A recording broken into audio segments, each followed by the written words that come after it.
Hello students, વિષય રસાયણ વિજ્ઞાન, પ્રકરણ નંબર 1 રસાયણ વિજ્ઞાનની કેટલીક પાયાની સંકલ્પનાઓ. તો સ્ટુડન્ટ, આજે આપણે સ્વાધ્યાયના કેટલાક દાખલા ગણીએ. હવે હાલ સુધીમાં આપણે જેટલા ટોપિક ભણ્યા છે તે ટોપિકના રિલેટેડ આજે થોડા દાખલા ગણીએ. તો સ્વાધ્યાયનો દાખલા નંબર 7, 100 ગ્રામ કોપર સલ્ફેટમાંથી કેટલું કોપર મેળવી શકાય? તો હવે અહીંયા જુઓ, તમને 100 ગ્રામ કોપર સલ્ફેટમાંથી કેટલું કોપર મેળવી શકાય એવું કીધું છે. તો પહેલા તો આપણે કોપર સલ્ફેટ જે છે એનું દળ શોધી લઈએ. તો જુઓ, કોપર સલ્ફેટનું દળ આપણને કેવી રીતે મળશે? તો કે એના આણ્વીય દળ ઉપરથી. તો સૌથી પહેલા આપણે કોપર સલ્ફેટનું આણ્વીય દળ શોધવું પડે.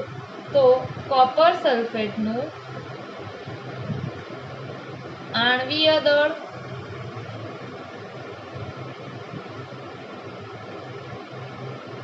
બરાબર કોપર પ્લસ સલ્ફર પ્લસ કેટલા ઓક્સિજન છે? 4, અને ઓક્સિજનનું પરમાણ્વીય દળ. હવે કોપર, તો કે કોપરનું પરમાણ્વીય દળ છે 63.54.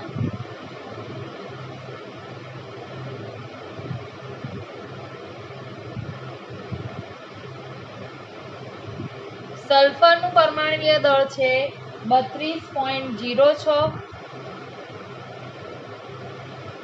અને ઓક્સિજનનું પરમાણ્વીય દળ છે 16. તો 4 ઓક્સિજન છે તો 16 ચોક 64 થઈ જશે.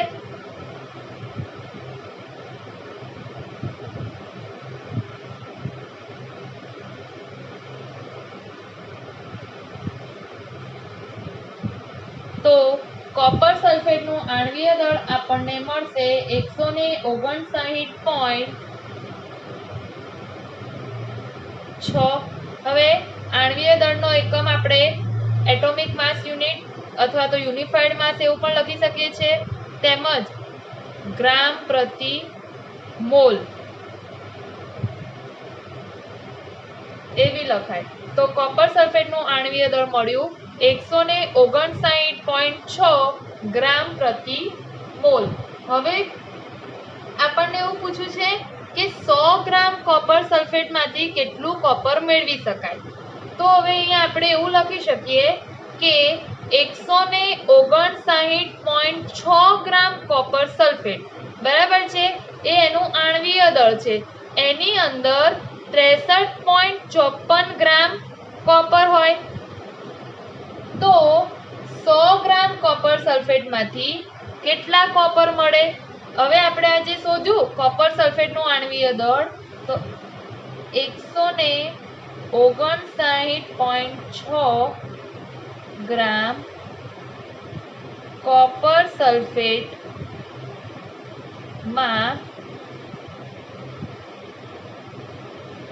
63.54 ગ્રામ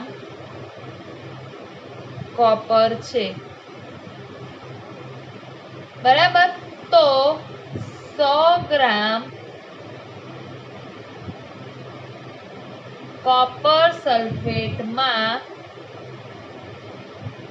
કેટલા ગ્રામ કોપર હોય? તો 100 ગ્રામ ગુણ્યા 63.54 ગ્રામ છેદમાં 159.6 ગ્રામ.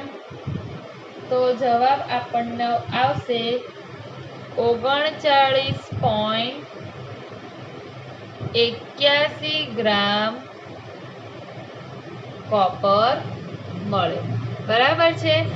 ફરીથી એક વખત જુઓ, 100 ગ્રામ કોપર સલ્ફેટમાંથી કેટલું કોપર મેળવી શકાય?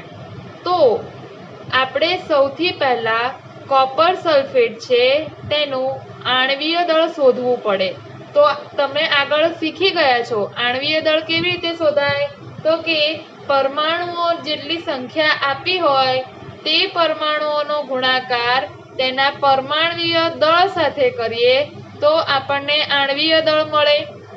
તો સૌથી પહેલા કોપર એક જ છે એટલે એક આપણે લખતા નથી, પ્લસ સલ્ફર પણ એક જ છે, પ્લસ ઓક્સિજન કેટલા છે 4, તો ઓક્સિજન 4 ગુણ્યા ઓક્સિજનનું પરમાણ્વીય દળ. તો કોપરનું પરમાણુય દળ 63.54, સલ્ફરનું 32.06 અને ઓક્સિજનનું કેટલું છે 16. હવે ઓક્સિજનનું 16 પરમાણ્વીય દળ છે અને કેટલા કોપર સલ્ફેટમાં ઓક્સિજન કેટલા છે તો કે 4, તો 16 ચોક 64 અને ત્રણેયનો સરવાળો કરશો તો તમને જવાબ મળશે 159.6 ગ્રામ પ્રતિ મોલ. આ મળ્યું આપણને કોપર સલ્ફેટનું આણ્વીય દળ. હવે અહીંયા જુઓ કોપર સલ્ફેટનું આણ્વીય દળ આપણે 159.6 ગ્રામ પ્રતિ મોલ શોધ્યું. એમાં આપણે કોપર કેટલા લીધા તો કે 63.54 ગ્રામ લીધા એમ કહેવાય. તો એના ઉપરથી એમ કહી શકીએ કે 159.6 ગ્રામ કોપર સલ્ફેટમાં 63.54 ગ્રામ કોપર છે. તો 100 ગ્રામ કોપર સલ્ફેટમાં કેટલા હોય તો 100 ગ્રામ ગુણ્યા 63.54 ગ્રામ ભાગ્યા 159.6 ગ્રામ કરીએ તો આપણને જવાબ મળશે 39.81 ગ્રામ. બરાબર. તો એના ઉપરથી આપણે આમ જવાબ લખી શકીએ કે 100 ગ્રામ કોપર સલ્ફેટમાંથી 39.81 ગ્રામ કોપર મેળવી શકાય. દાખલા નંબર 22. જો પ્રકાશની ઝડપ અથવા તો વેગ 3 ગુણ્યા 10⁸ મીટર પ્રતિ સેકન્ડ હોય તો 2 નેનો સેકન્ડમાં પ્રકાશે કાપેલું અંતર ગણો. અહીંયા આપણે પ્રકાશે કાપેલું અંતર ગણવાનું છે. તો પ્રકાશની ઝડપ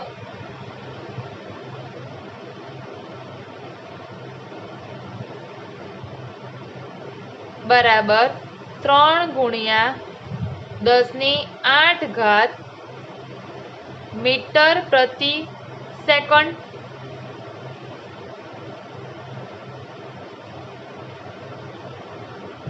તે માટે લાગતો સમય બરાબર 2 નેનો સેકન્ડ. 2 નેનો સેકન્ડ એવું લખ્યું છે તો આપણે એને આ રીતે પણ લખી શકીએ 2 ગુણ્યા 10⁻⁹ સેકન્ડ. હવે તમને શું શોધવાનું કીધું છે પ્રકાશે કાપેલું અંતર. તો સ્ટુડન્ટ તમે 10મામાં ભણી ગયા છો વેગ એટલે એકમ સમયમાં કાપેલું અંતર. વેગ બરાબર અથવા તો ઝડપ બરાબર એકમ સમયમાં કાપેલું અંતર.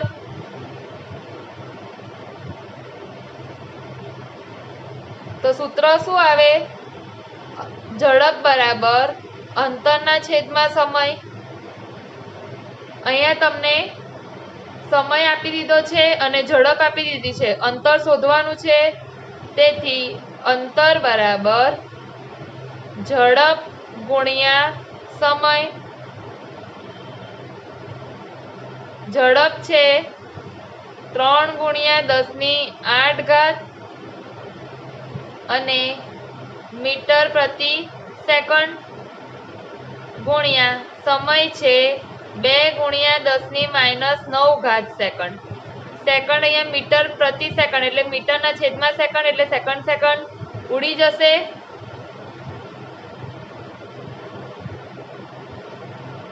ત્રણ ગુણ્યા 2 3 દુ 6 10⁸ ગુણ્યા 10⁻⁹ એટલે 6 ગુણ્યા 10⁻⁴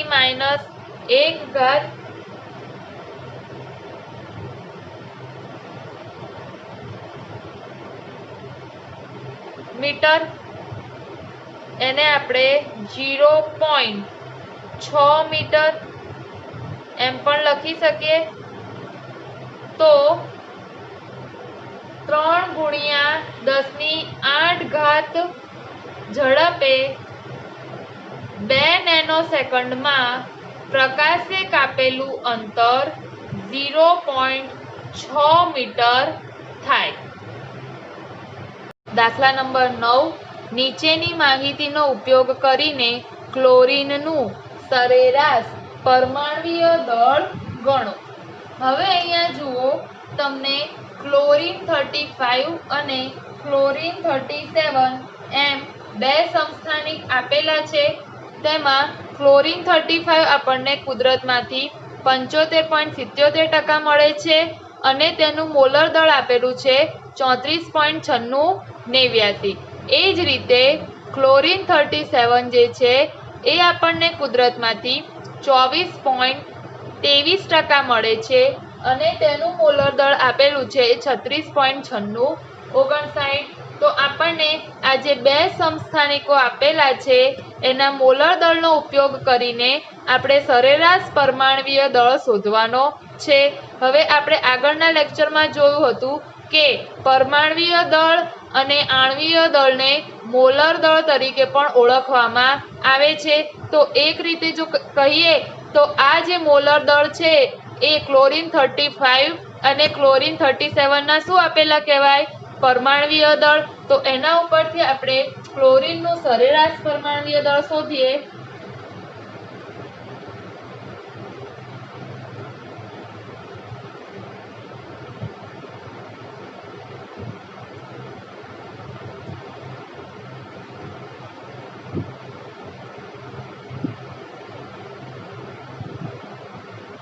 તો ક્લોરીનનું સરેરાશ પરમાણ્વીય દળ બરાબર સૂત્ર લખીએ, ક્લોરીન 35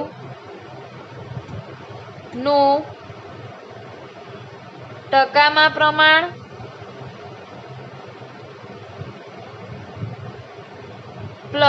ગુણ્યા ક્લોરીન 35 નું મોલર દળ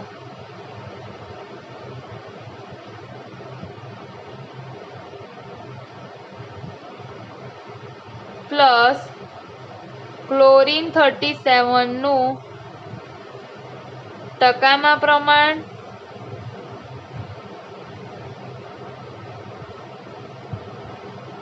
ગુણ્યા ક્લોરીન 37 નું મોલર દળ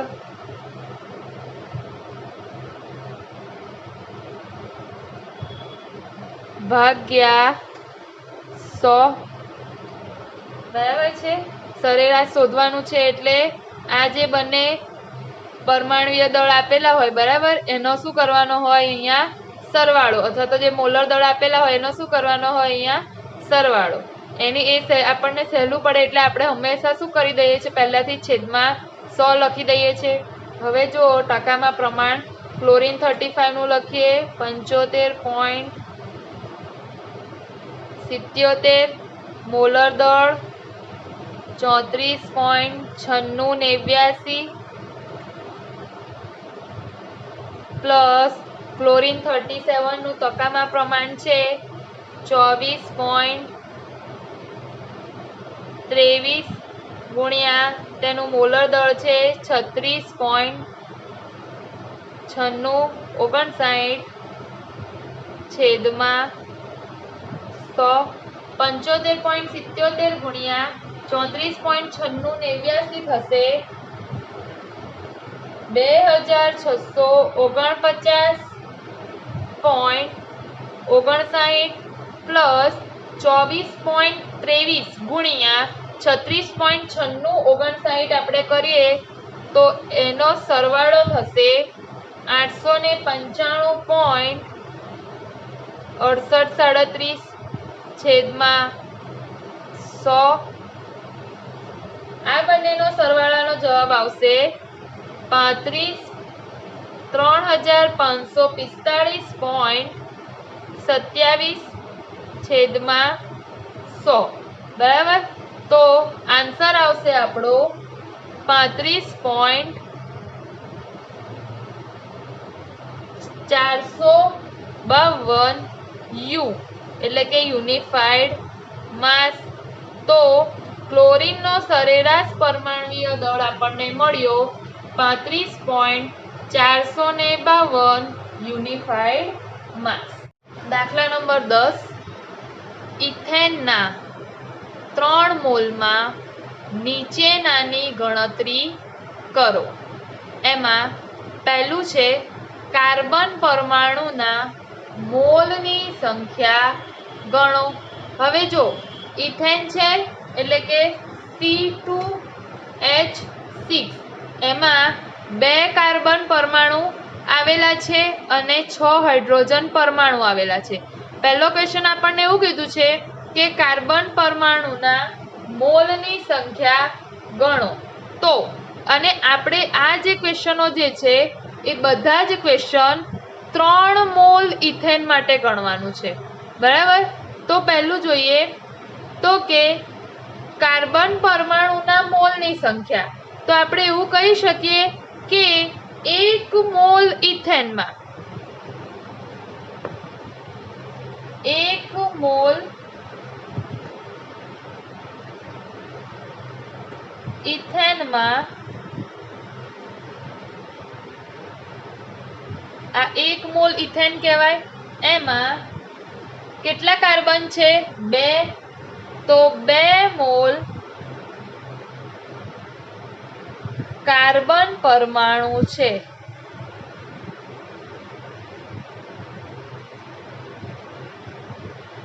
આપણે ઇથેનના કેટલા મોલમાં ગણતરી કરવાની છે? 3 મોલમાં। તો એના ઉપરથી આમ લખીશું કે 3 મોલ ઇથેનમાં 1 મોલ ઇથેનમાં કાર્બન પરમાણુ કેટલા? 2 મોલ। તો 3 મોલ ઇથેનમાં કેટલા થશે? તો કે 3 ગુણ્યા 2 બરાબર 6 મોલ કાર્બન પરમાણુ થાય।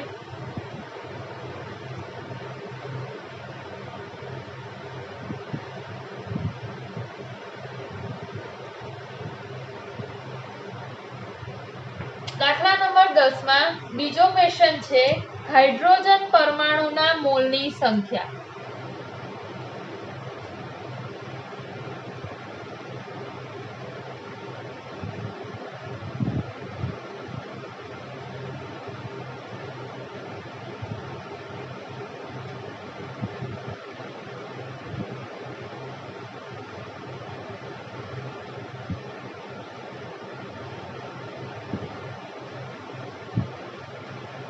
તો જુઓ ઇથેન, બરાબર। તો ઇથેનના 1 મોલમાં કેટલા હાઇડ્રોજન અહીંયા તમને દેખાય છે? 6। તો આપણે આ રીતે લખી શકીએ કે 1 મોલ ઇથેનમાં 6 મોલ હાઇડ્રોજન પરમાણુ છે।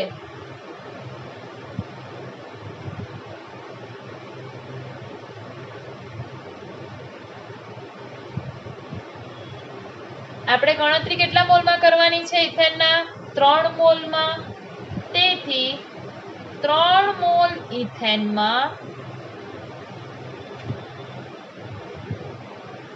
3 ગુણ્યા 6 કરીશું તો 3 મોલ ઇથેનમાં 18 મોલ હાઇડ્રોજન પરમાણુ થાય।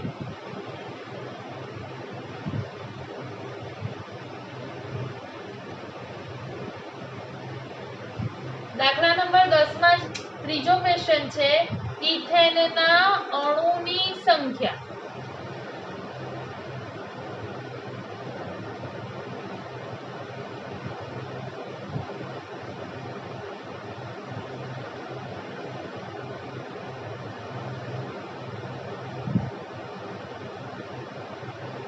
તો સ્ટુડન્ટ આપણે આગળના ભાગમાં જોયું હતું કે 1 મોલ હોય તેની અંદર 6 6.022 ઇન્ટુ 10⁻23 અણુઓ અથવા પરમાણુઓ અથવા તો આયનોની સંખ્યા હોય। અહીંયા તમને ઇથેનના અણુની સંખ્યા પૂછ્યું છે।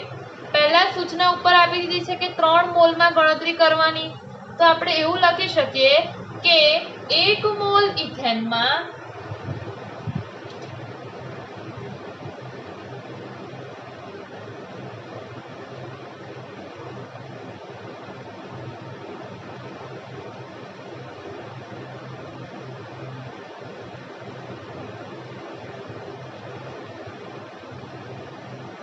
6.022 ઇન્ટુ 10⁻23 ઇથેનના અણુ, બરાબર। તો 3 મોલ ઇથેનમાં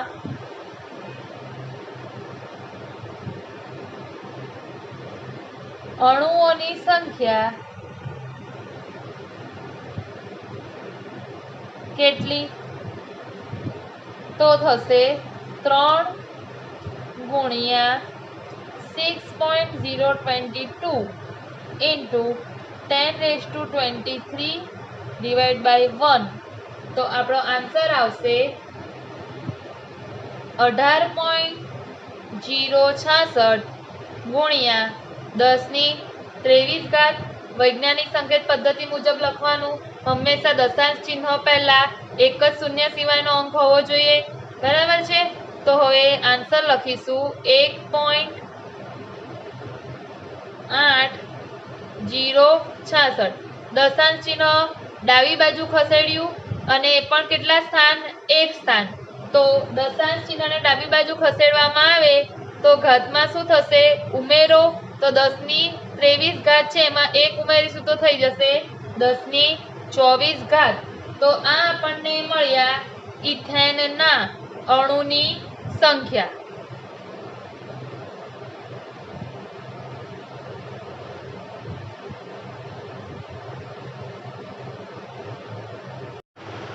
દાખલા નંબર 26, જો ડાયહાઇડ્રોજન વાયુના 10 કદ ડાયઓક્સિજન વાયુના 5 કદ સાથે પ્રક્રિયા કરે છે તો પાણીની બાષ્પનું કેટલું કદ ઉત્પન્ન થશે?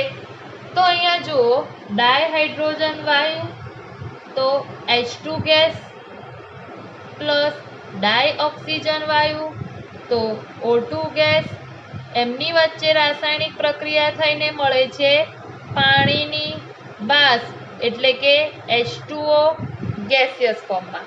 સમીકરણ સંતુલનમાં કરી દઈએ તો 2 હાઇડ્રોજન છે, અહીંયા 2 હાઇડ્રોજન છે, 1 ઓક્સિજન પરમાણુ છે નિપજમાં, અહીંયા 2 ઓક્સિજન પરમાણુ છે, તો અહીંયા 2 લખીશું। તો હવે હાઇડ્રોજન પરમાણુ સરખા કરવા માટે પ્રક્રિયકમાં પણ 2 લખાશે।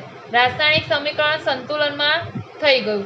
હવે અહીંયા જો સ્ટુડન્ટ્સ, હાઇડ્રોજન વાયુ, ઓક્સિજન વાયુ, આ દાખલામાં વાયુના કદની વાત કરવામાં આવી છે। તો જ્યારે વાયુના કદની વાત કરવામાં આવે તો આપણને રાસાયણિક સંયોગીકરણનો નિયમ ગેલ્યુસેકનો વાયુમય કદનો નિયમ યાદ આવવો જોઈએ। તો ગેલ્યુસેકનો વાયુમય કદનો જે નિયમ હતો એ આપણે આગળ ભણ્યા કે ફક્ત ને ફક્ત વાયુઓ ઉપર જ અપ્લાય થાય છે। હવે અહીંયા હાઇડ્રોજન પણ વાયુ છે, ઓક્સિજન પણ વાયુ છે અને એમની વચ્ચે જે પ્રક્રિયા થઈને મળે છે એ પણ કયા સ્વરૂપમાં મળે છે? તો કે વાયુ સ્વરૂપમાં। તો કે હવે અહીંયા જો આપણે એ વખતે એવું શીખ્યા હતા કે પરમાણુની આગળ જે સહગુણક સંખ્યા હોય તેને આપણે કદ તરીકે ઉપયોગ કર્યો હતો। અહીંયા હાઇડ્રોજનની આગળ 2 છે તો હાઇડ્રોજનના કેટલા કદ કહેવાય? 2 કદ। ઓક્સિજનની આગળ કંઈ નથી તો કે 1 કદ અને H2O ની આગળ કેટલા છે? 2 છે, તો પાણીના કેટલા કદ મળશે? 2 કદ। તો ગેલ્યુસેકના નિયમ મુજબ અને આ સમીકરણ ઉપરથી આપણે એમ કહી શકીએ કે 2 કદ હાઇડ્રોજન એ એક કદ ઓક્સિજન સાથે પ્રક્રિયા કરીને 2 કદ પાણી બનાવે છે. તો તેને આ રીતે લખીએ આપણે, 2 કદ હાઇડ્રોજન વાયુ એ 1 કદ ઓક્સિજન વાયુ સાથે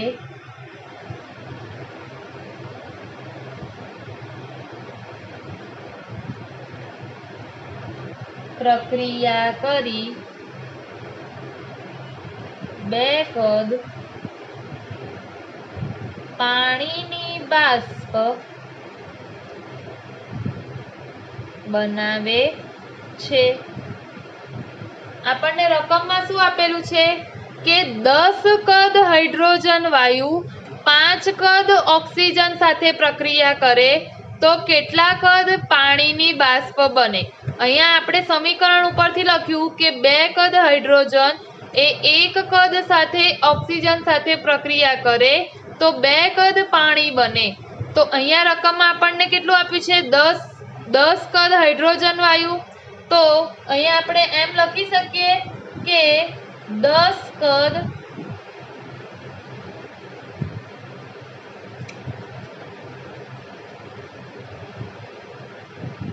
હાઇડ્રોજન વાયુ 5 કદ ઓક્સિજન સાથે પ્રક્રિયા કરીને કેટલા પાણીની બાષ્પ આપશે, 10 કદ. બરાબર છે. તો તેથી 10 કદ હાઇડ્રોજન વાયુ એ 5 કદ ઓક્સિજન વાયુ સાથે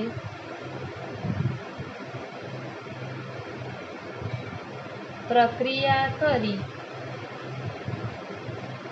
10 કદ પાણીની બાષ્પ બનાવે છે. તો આ થયો દાખલા નંબર 26 આપણો. હવે છે દાખલા નંબર 27. નીચેનાને પાયાના એકમમાં ફેરવો. તો એમાં તમારી પહેલી રકમ છે 28.7 પિકોમીટર. હવે નીચેનાને પાયાના એકમમાં ફેરવો. પાયાના એકમો એટલે કે SI એકમમાં ફેરવવાનું છે. તમને પહેલી રકમ આપી છે 28.7 પિકોમીટર, એટલે કે અંતરની વાત કરી છે. અંતરનો SI એકમ શું છે તો કે મીટર. બરાબર. તો 28.7 પિકોમીટર છે, એને આપણે પાયાના એકમ મીટરમાં ફેરવવાનું. તો 1 પિકોમીટર બરાબર 10⁻12 મીટર થાય.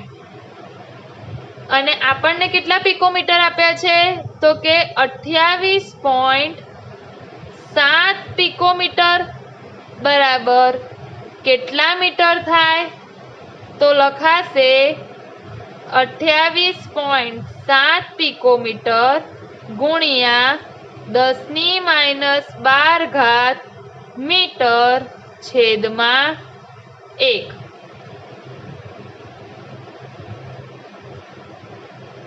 તો આન્સર આવશે 28 પિકોમીટર એકમ ઉડી જશે. તો 28.7 ગુણ્યા 10⁻12 મીટર. વૈજ્ઞાનિક સંકેત પદ્ધતિ મુજબ લખીએ તો 2.87 ગુણ્યા 10⁻11 મીટર. દશાંશ ચિહ્ન એક સ્થાન ડાબી બાજુએ ખસે છે તો ઘાતમાં 1 ઉમેરાશે, એટલે -12 + 1 તો 10⁻11 મીટર આવે. હવે બીજી રકમ આપેલી છે 15.15 પિકોમીટર. તો એની બી પાયાના એકમ એટલે મીટરમાં ફેરવવાનું. તો સેમ ઉપરની જેમ જ 1 પિકોમીટર બરાબર 10⁻12 મીટર થાય. તો 15.15 પિકોમીટર બરાબર કેટલા મીટર? તો લખાશે 15.15 પિકોમીટર ગુણ્યા 10⁻12 મીટર છેદમાં 1 પિકોમીટર. તો આ એકમ નીકળી જશે અને આન્સર આવશે 15.15 ગુણ્યા 10⁻12 મીટર. વૈજ્ઞાનિક સંકેત પદ્ધતિ મુજબ લખવું હોય તો લખાશે 1.515 ગુણ્યા 10⁻11 મીટર. તો 15.15 પિકોમીટર બરાબર 1.515 ગુણ્યા 10⁻11 મીટર થાય. હવે ત્રીજી રકમ છે 25,365 મિલીગ્રામ. ચલો, મિલીગ્રામ એટલે વજનની વાત કરી છે, દળની વાત કરી છે, બરાબર. તો દળનો એસઆઈ એકમ શું છે? કિલોગ્રામ. તો આ 25,365 મિલીગ્રામ છે તેને પાયાના એકમ કિલોગ્રામમાં આપણે ફેરવવાનું. તો સૌથી પહેલા આપણે જોઈએ તો 1 કિલોગ્રામ બરાબર 1000 ગ્રામ થાય, જેને આપણે 10⁻³ ગ્રામ એવું બી લખી શકીએ. પછી 1 ગ્રામ બરાબર 1000 મિલીગ્રામ થાય, જેને આપણે 10⁻³ મિલીગ્રામ લખી શકીએ. તો હવે આપણે મિલીગ્રામને શામાં ફેરવવાનો છે? કિલોગ્રામમાં. મિલીગ્રામને કિલોગ્રામમાં ફેરવવાનો છે. તો કિલોગ્રામ અને મિલીગ્રામ વચ્ચેનો સંબંધ લઈએ. તો જુઓ સ્ટુડન્ટ, 1 કિલોગ્રામ બરાબર 10⁻³ ગ્રામ, 1 ગ્રામ બરાબર 10⁻³ મિલીગ્રામ. તો ડાયરેક્ટ 1 કિલોગ્રામ બરાબર આપણે 10⁻6 મિલીગ્રામ એવું લખાય. તો હવે જુઓ, 1 કિલોગ્રામ બરાબર 10⁻6 મિલીગ્રામ એ સંબંધ આપણને મળ્યો, પણ આપણે તો મિલીગ્રામમાંથી કિલોગ્રામમાં જવાનું છે. તો 1/10⁻6 થશે. 1 મિલીગ્રામ બરાબર 10⁻6 છેદમાં છે, અંશમાં આવશે તો આ રીતે લખાય કે 1 મિલીગ્રામ બરાબર 10⁻6 કિલોગ્રામ. હવે આપણને મિલીગ્રામ થી કિલોગ્રામ વચ્ચેનો સંબંધ મળી ગયો કે 1 મિલીગ્રામ બરાબર 10⁻6 કિલોગ્રામ થાય. આપણે કેટલા મિલીગ્રામ આપેલા છે? 25,365. તો 25,365 મિલીગ્રામ બરાબર કેટલા કિલોગ્રામ થાય? તો હવે લખાશે 25,365 મિલીગ્રામ ગુણ્યા 10⁻6 કિલોગ્રામ છેદમાં 1 મિલીગ્રામ. મિલીગ્રામ એકમ નીકળી જશે તો લખાશે 25,365 ગુણ્યા 10⁻6 કિલોગ્રામ. વૈજ્ઞાનિક સંકેત પદ્ધતિ મુજબ લખવું હોય તો દશાંશ ચિહ્ન પહેલા શૂન્ય સિવાયનો એક જ અંક હોવો જોઈએ.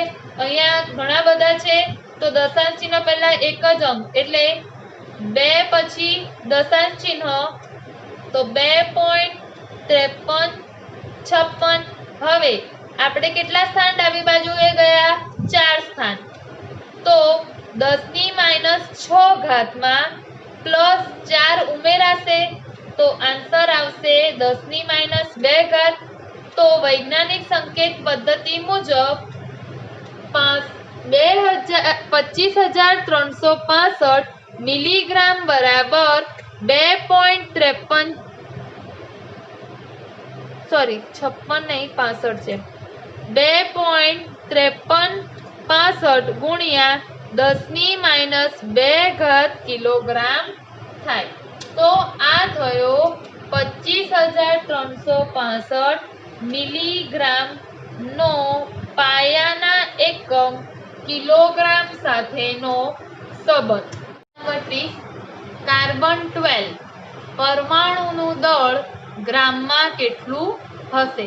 એટલે આપણે અહીંયા કાર્બન 12 જે સમસ્થાનિક છે તેના એક પરમાણુનું દળ શોધવાનું છે. તો કેવી રીતે શોધાશે?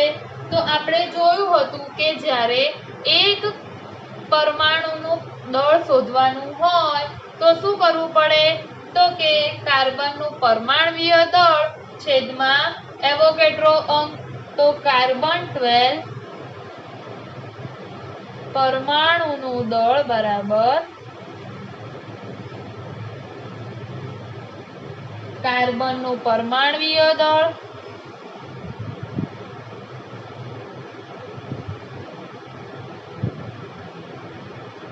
છેદમાં એવોગેડ્રો અંક.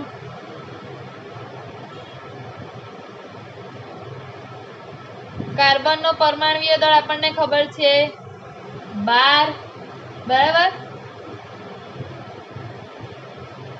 અને એનો એવોગેડ્રો અંક આવશે 6.022 into 10⁻23.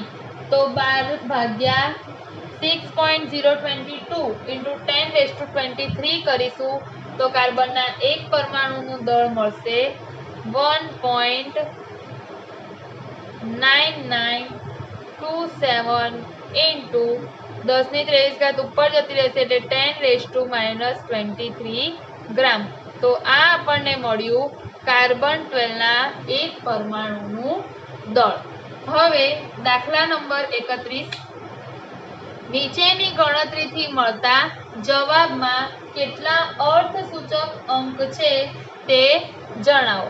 તો એમાં પહેલું છે 0.02856 ગુણ્યા 298.15 ગુણ્યા 0.112 છેદમાં 0.5785. તો આપણે 0.05856 ગુણ્યા 298.15 ગુણ્યા 0.112 છેદને 0.5785 વડે ભાગીએ અને એનો જે પરિણામી જવાબ આવે એમાં કેટલા અર્થસૂચક અંક છે તે આપણે જણાવવાનું છે. તો આનો આન્સર આવે છે 1.64857,108. હવે આ જવાબ આવે છે એમાં આપણે કેટલી સંખ્યા સુધીનો જવાબ રાખવાનો?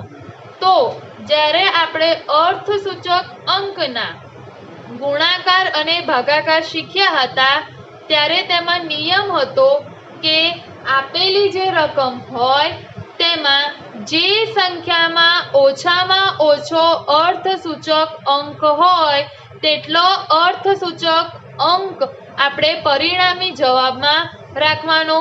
તો અહીંયા જુઓ 0.112 જે છે એમાં અર્થસૂચક અંકની સંખ્યા 3 છે. તો આ જવાબમાં આપણે શું જવાબ રાખીશું? તો 1 હવે 3 અર્થસૂચક અંક સુધી રાખવાની, પણ આપણે ગુણાકાર અને ભાગાકારમાં અર્થસૂચક અંકના નિયમ સિવાય રાઉન્ડિંગ ઓફના નિયમનો પણ પાલન કરતા હતા. તો હવે જો 3 અર્થસૂચક અંક સુધી રાખવાનું છે તો 1.64 રાખવાની છે. પણ એના પછીની ચોથી સંખ્યા પણ જોવી પડે. તો ચોથી સંખ્યા શું છે? 5 થી મોટી. તો આગળના અંકમાં 1 નો વધારો. તો આન્સર લઈશું આપણે 1.65. બરાબર. તો હવે આપણને આ જે જવાબ મળ્યો એમાં કેટલા અર્થસૂચક અંક છે? તો કે 3 અર્થસૂચક અંક છે.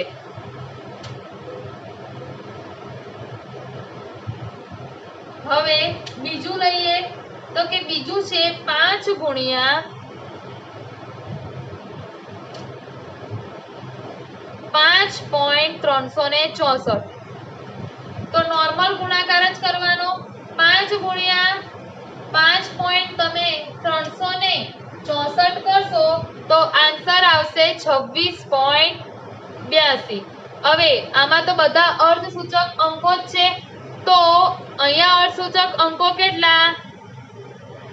4 અર્ધસૂચક અંક છે.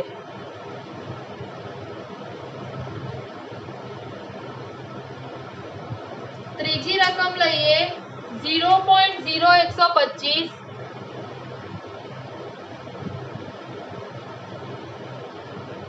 Plus 0.7864 plus 0.0215. તો આ ત્રણેયનો આપણે જો સરવાળો કરીએ તો આન્સર આવે છે 0.8204.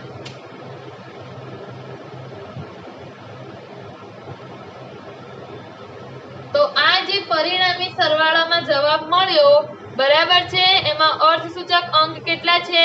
તો કે 4. આ 0 ગણાશે? તો કે હા. કયો નિયમ હતો?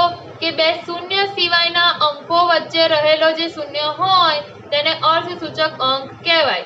તો આ આન્સરમાં આપણા અર્ધસૂચક અંક કેટલા થશે? 4.